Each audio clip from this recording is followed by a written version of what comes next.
Jadi tersangka usai lawan maling akhirnya dibebaskan, kini sakit tak ada biaya.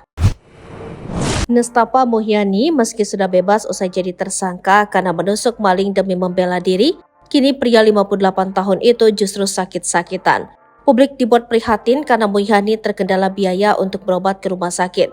Diketahui baru-baru ini Kejaksaan Negeri Serang telah menghentikan kasus Muhyani yang sebelumnya ditetapkan sebagai tersangka karena menusuk maling. Pria parubaya itu terpaksa melakukan perbuatan itu karena harus membela diri dari serangan maling yang membawa golok. Kandang kambing Muhyani disatroni 2 maling, salah satunya berhasil ditusuk dengan genting.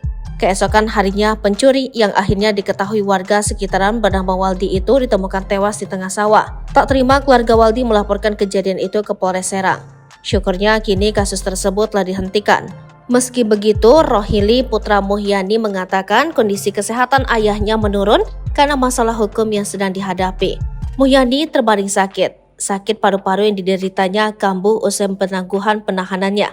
Meski penahanan ditangguhkan, Muhyani masih terus menjalani proses persidangan di pengadilan.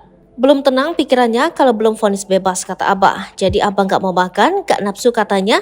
Syok pasti tahan kemarin, ujar Rohili. Sekarang masih tiduran saja, Abah sakit paru-parunya kambuh, batuknya nggak berhenti. Kayaknya drop, kaget dan kepikiran juga, kata Rohili.